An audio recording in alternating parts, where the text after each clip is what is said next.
Hello guys, स्वागत है आप सभी का एक बार फिर से हमारे इस ऑफिशियल यूट्यूब चैनल में जिसका नाम है एसवेल सॉल्यूशन। मैं चंदन कुमार हाजिर हूँ आप सभी के सामने अपनी एक और नई वीडियो के साथ। तो आज की ये वीडियो मोस्ट इम्पॉर्टेंट वीडियो रहने वाली है हमारे उन सभी स्टूडेंट्स के लिए जो एमए या बीए के स्टूडेंट्स हैं, चाहे वो प्रोग्राम कोर्स के हों या फिर वो ऑनर्स कोर्स के हों।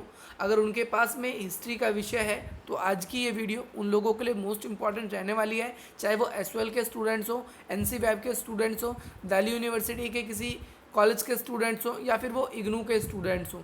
अगर उनके पास में हिस्ट्री का विषय है तो आज की ये वीडियो उन लोगों के लिए इंपॉर्टेंट रहने वाली है। टॉपिक आपके स्क्रीन पर अलग से मैंने हाईलाइट कर दिया, आप इसे देख सकते हैं। भारत पर महमूद गजनी के हमले का विवरण, भाई कब कब हमले किए ये मैं आपको बता दूं। ये हिस्ट्री के जो वो स्टूडेंट्स हैं जो मध्यकालीन इतिहास पढ़ रहे हैं, ज़्यादातर ऐसे स्टूडेंट्स जो ओल्ड स्टूडेंट्स हैं, यानी जो पहले से पढ़ते हुए आ रहे हैं जिन सिलेबस को, सेकंड ईयर के ज़्यादातर स्टूडेंट्स, उनकी एक तो हेल्प करता है ये। और दूसरी बात, वो स्टूडेंट्स जो फर्स्ट ईयर के हैं, चाहे वो एसवेल के हों, एनसी वैब के हों या फिर दिल्ली यूनिवर्सिटी के, लेकिन वो सेकंड सेमेस्टर में, फर्स्ट ईयर के हैं और सेकंड सेमेस्टर में हैं या फिर सेकंड ईयर के भी हैं जो पुराने स्टूडेंट्स, तो उनके लिए भी आज की वीडियो इंपॉर्टेंट है। ये वीडियो मेडवेल के जो स्टूडेंट्स हैं, चाहे वो ऑनर्स कोर्स के हों, उन लोगों के लिए भी, क्योंकि ये क्वेश्चन कई बार रिपीटेड होता है। ये आता है कि भाई महमूद गजनी ने कब कब हमले किए और इन हमले करने का क्या उद्देश्य था। तो उद्देश्य के बारे में तो हम अगली वीडियो में चर्चा करेंगे, लेकिन कब कब पहले हमले किए पहले हम इसके बारे में चर्चा करेंगे आज की इस वीडियो में, क्योंकि ये सबसे ज़्यादा इंपॉर्टेंट है।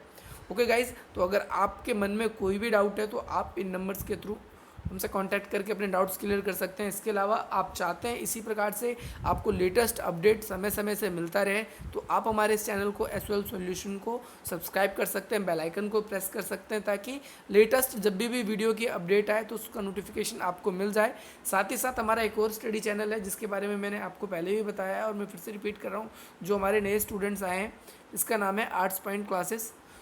उस चैनल का लिंक आपको डिस्क्रिप्शन बॉक्स में मिल जाएगा, वहाँ से भी आप देख सकते हैं, क्योंकि यहाँ से अलग और वहाँ से अलग आपके एग्ज़ाम के इंपॉर्टेंट क्वेश्चन की जो वीडियोस है वो अपडेट होती रह रही है, यहाँ से भी एसवेल सॉल्यूशन से भी और आर्ट्स पॉइंट्स क्लासेस के चैनल से भी। ओके गाइज, तो आप उसको भी सब्सक्राइब कर सकते हैं। इसके अलावा आपको लगता है कि भाई वीडियो हेल्पफुल है तो आप अपने और भी मित्रों को आज का ये सेशन शेयर कर सकते हैं। साथ ही आपको अगर नोट्स की रिगार्डिंग हो तो आप टेलीग्राम पर हमसे जुड़ सकते हैं, वहाँ आपके साथ चैनल पर हम लोग आप लोगों की नोट्स की फैसिलिटी करवा देंगे। इसके अलावा आप फेसबुक पे हमसे जुड़ सकते हैं और इंस्टाग्राम पर आप हमें फॉलो कर सकते हैं। ओके गाइज, तो अब हम अपने इस क्वेश्चन को आज स्टार्ट कर रहे हैं। जैसे सिंपली क्वेश्चन है, आप देख सकते हैं अपने स्क्रीन पर, भी महमूद गजनी जो था उसके हमले भारत में कब कब हुए, तो इसके बारे में विवरण देना है। तो मैं आपको पहले एक लाइटली बता दूं, महमूद गजनी जो था वैसे तो उसने 17 बार आक्रमण किए, पर ज़्यादातर लोगों ने माना नहीं, उसके 12 हमले ही सिर्फ माने। लेकिन ज़्यादातर लोग अब कहते हैं कि भाई ये 17 ही हमले हुए। तो हम बात करेंगे, ये आज की जो ये वीडियो है ये पार्ट 1 है, मैं जल्द से जल्द आप लोगों के लिए पार्ट 2 करवाऊंगा, क्योंकि दोस्तों इतना बड़ा टॉपिक है, 17 हमले का विवरण देना है आपको, और वो भी अच्छी तरीके से, ताकि आप आंसर में भी लिख सको। तो एक ही वीडियो में ये बताना थोड़ा मुश्किल है, इसीलिए पार्ट 1, इसके बाद पार्ट 2 जल्द से जल्द आप लोगों के लिए अपडेट कर दी जाएगी। तो क्वेश्चन जब आप लिखेंगे तो सबसे पहले क्वेश्चन का आपको क्या लिखना होगा, परिचय लिखना होगा। परिचय यहाँ से आप स्टार्ट करेंगे, मोहम्मद गजनवी, इसे महमूद गजनवी भी बोलता है, और महमूद ध्यान रखना है आपको इस बात में, भाई महमूद गजनवी, ठीक है। ठीक है गाइस, तो अब ये पुत्र किसका था, तो सबसे पहली बात तो मैं बता दूं, जो महमूद जी जो थे ये पुत्र थे सुबुक्तगीन के। ठीक है गाइस, इनका जन्म कब हुआ था, इनका जन्म हुआ था 971 ईस्वी में हुआ था। और इनकी जो माता जी जो थी वो एक गजनी में रहती थी। कहाँ पर, गजनी एक स्थान का नाम है, मैं आपको मैप में हाईलाइट करवा दूंगा बाद में, जब सेकंड पार्ट आपको बताऊंगा तो गजनी कहाँ पर है। ओके गाइस, तो इनकी जो माता थी वो गजनी में रहती थी, और गजनी में ही एक धनवान परिवार जो है उसमें इनकी माता का जन्म था। और गजनी में भी एक जगह का नाम है, जैसे कि आपका जबुलिस्तान, क्या नाम है, जबलुस्तान, ये जगह का नाम है। इस जगह पर महमूद की माताजी रहती थी और इनका जन्म कब हुआ था, 971 में हुआ था। एक धनवान परिवार की महिला थी इनकी माताजी, इसलिए महमूद जी को जुबली का महमूद भी कहा जाता है। ध्यान रखना, जुबली का महमूद किसको कहा जाता है, तो महमूद गजनवी को ही क्या कहा जाता है, जुबली का महमूद कहा जाता है। महमूद के जो पिता थे, जिनका नाम मैंने आपको सबसे पहले बताया, सुबुक्तगीन, ये इन्होंने अपने पुत्र को यानी महमूद को ना केवल सिर्फ धार्मिक शिक्षा दी बल्कि युद्ध कला में और शासन प्रशासन चलाने में भी उनको माहिर बनाने की कोशिश की। जब सुबुक्तगीन की मृत्यु हो गई तो उनकी मृत्यु के बाद अगर आप देखेंगे तो मृत्यु के दौरान सुबुक्तगीन और महमूद जी के जो संबंध थे वो अच्छे संबंध नहीं थे। इनके संबंध जो थे थोड़े खटासपूर्ण थे। इसीलिए सुबुक्तगीन ने महमूद को अगला शासक ना चुनते हुए उनके छोटे पुत्र जिनका नाम था इस्माइल, ये महमूद से छोटा था इस्माइल, इन्हें अपना उत्तराधिकारी बना दिया। और आगे चल के अब भाई 2 पुत्र थे तो भाई शासन का बंटवारा तो होना ही था, लेकिन जो इस्माइल जो था इस बारे में भाई बंटवारा नहीं चाहता था। इस्माइल बंटवारा क्यों नहीं चाहता था? क्योंकि इस्माइल का कहना था कि भाई जो उनके पिताजी सुबुक्तगीन थे उन्होंने शासन सिर्फ मुझे दे के गए हैं, तो मैं भाई महमूद के साथ भाई बंटवारा क्यों करूँ। तो इस्माइल ने इसे अस्वीकार कर दिया। आपको ये ध्यान रखना है भाई महमूद जी को ये बात से भाई गुस्सा आया, वो नाराज़ हो गए और नाराज़ होने के बाद महमूद जी ने इस्माइल पर आक्रमण कर दिया। आक्रमण करने के बाद इसके बाद जो इस्माइल है वो पराजित हो गए। इस्माइल जी जो थे उनके इस्माइल थोड़ी दूर हो गई और वो हार गए युद्ध। ओके गाइस, अब इसके अंदर क्या बात निकल के आती है कि भाई उस समय जो खलीफा थे, देखो खलीफा कौन थे, मैंने आपको इससे पहले एक और वीडियो दी है, आपके एग्ज़ाम के इंपॉर्टेंट है, अरबों वाली, कि भाई अरबों ने सिंध पर आक्रमण क्यों किए। इसका मैंने एक वीडियो आपको दे दिया और ये भी इंपॉर्टेंट क्वेश्चन है फर्स्ट ईयर के स्टूडेंट्स के लिए भी, जो सेकंड सेमेस्टर के हैं और जो सेकंड ईयर के ओल्ड स्टूडेंट्स हैं उन लोगों के लिए, इन दोनों तरह के स्टूडेंट्स के लिए इंपॉर्टेंट है। इसीलिए मैं पहले कॉमन चैप्टर कंप्लीट करवा रहा हूँ ताकि दोनों तरह के स्टूडेंट्स जो है वो इंपॉर्टेंट भी और कॉमन चैप्टर्स को भी कंप्लीट कर ले। तो उस समय के जो खलीफा थे जिनका नाम था अल कादिर बिल्ला, ये नाम था उनका खलीफा का। अब देखो खलीफा कौन होते हैं, जब मोहम्मद पैगंबर की मृत्यु हो गई तो उसके बाद इस्लाम धर्म का एक प्रवक्ता या उसका प्रचार प्रसार करने के लिए एक बड़ा हेड चाहिए था।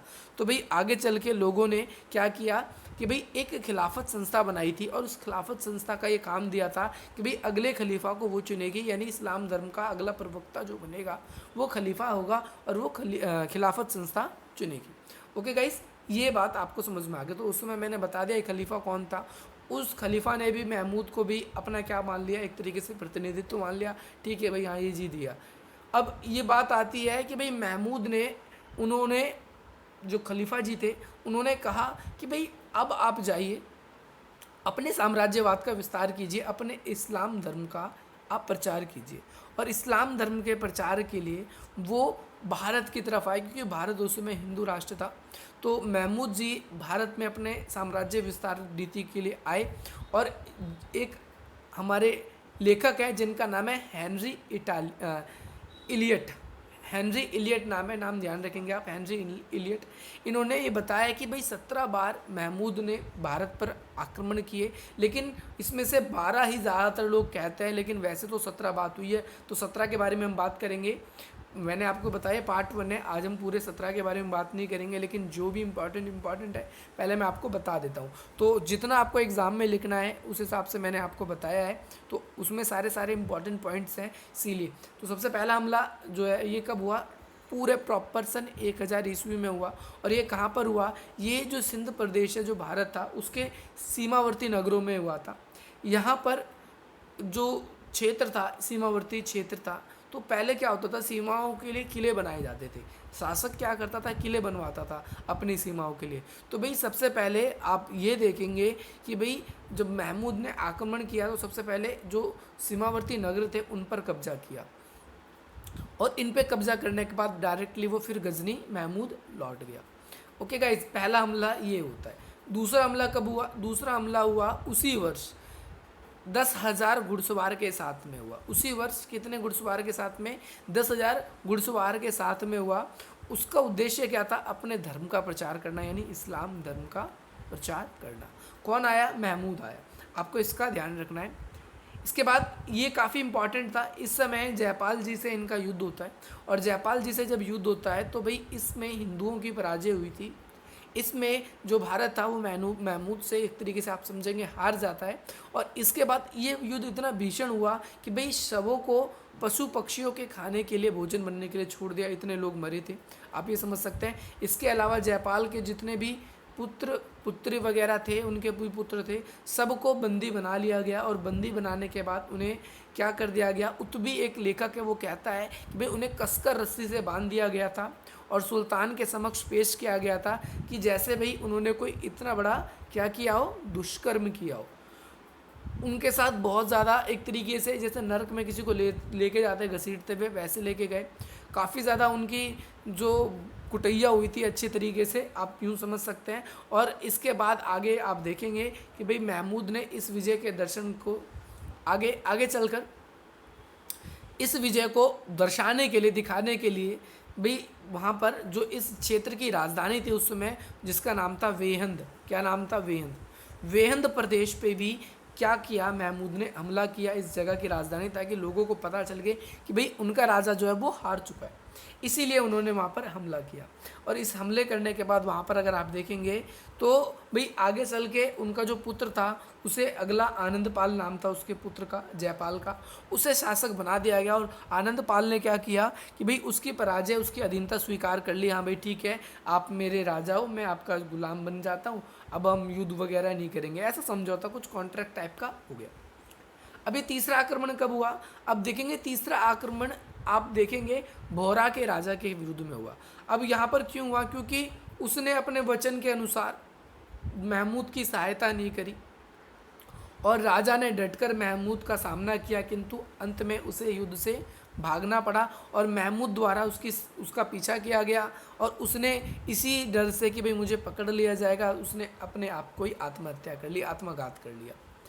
उस समय आप देखेंगे कि वहाँ पर जितने भी हिंदू थे उनकी ज़्यादातर हत्या कर दी गई और एक तरीके से वहाँ पर सीधा डायरेक्टली कह दिया गया कि आप इस्लाम धर्म स्वीकार कीजिए और नहीं तो आपकी हत्या कर दी जाएगी।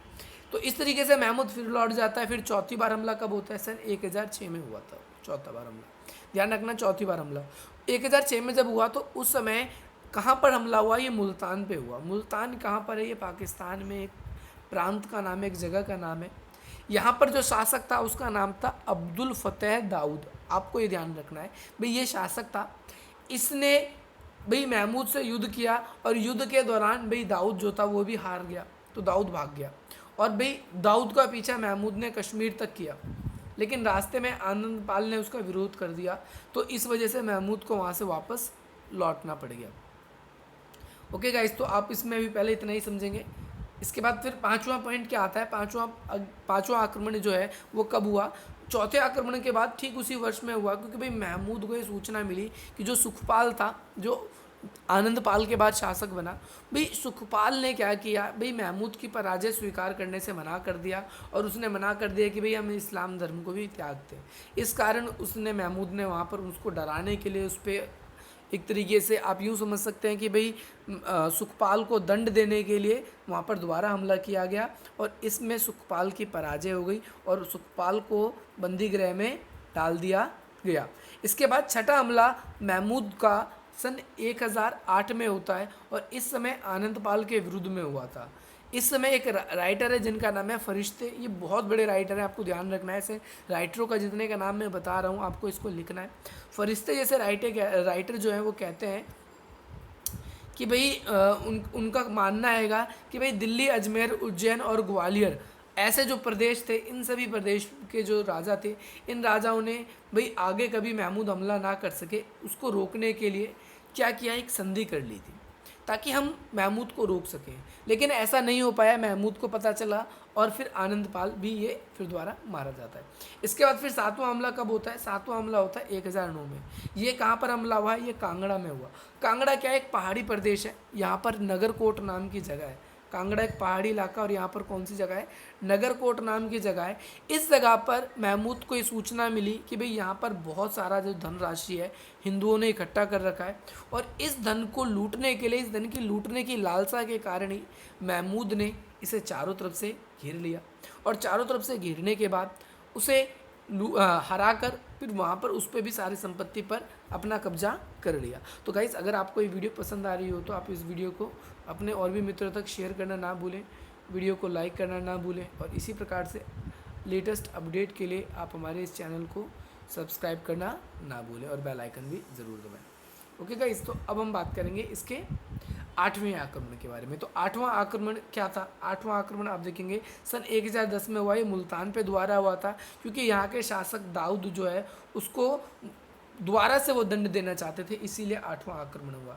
फिर 9वां आक्रमण है, आप देखेंगे 9वां आक्रमण दोबारा आनंदपाल के ऊपर हुआ, क्योंकि आनंदपाल ने दोबारा से एक स्थान जो है आपका नंदगांव, एक तरीके से ये जो नंदगांव है ये मथुरा वाला नंदगांव नहीं है, यहाँ पर इस नंदगांव पर अपना डेरा डाल लिया और दोबारा से भाई जो ये आनंदपाल है उसने प्रण ले लिया था कि भैया मैं जो हूँ मैं अपनी इस हार का बदला अवश्य लूँगा। इस वजह से आनंदपाल ने दोबारा से अपना विद्रोह कर दिया था। तो आई होप आपको आज की ये वीडियो समझ में आई होगी। अब इस वीडियो को कंटिन्यू जो है हम अपने सेकंड पार्ट में करेंगे। सेकंड पार्ट आप लोगों के लिए जल्द से जल्द मैं लेकर आऊँगा। ये फर्स्ट पार्ट था। अगर आपको वीडियो पसंद आई हो या आप इसी प्रकार से लेटेस्ट और भी अपडेट चाहते हो कि भाई सर लगातार हमारे लिए अपडेट लाते रहें ताकि हम एग्ज़ाम में अच्छी तरीके से लिख सकें, तो आज का हमारा ये सेशन आप अपने और भी मित्रों तक शेयर कर सकते हैं, हमारी वीडियो को लाइक कर सकते हैं, हमारे चैनल को सब्सक्राइब कर सकते हैं। ना केवल इसको, आप हमारे दूसरे चैनल आर्ट्स पॉइंट क्लासेस को भी सब्सक्राइब कर सकते हैं, क्योंकि वहाँ से भी लगातार आप लोगों के लिए स्टडीज़ की वीडियोस अपडेट हो रही है। लिंक डिस्क्रिप्शन में, आप वहाँ जाकर देख सकते हैं, चेकआउट कर सकते हैं। ओके गाइज़, तो मिलते हैं अपनी अगली वीडियो में। जय हिंद, जय भारत।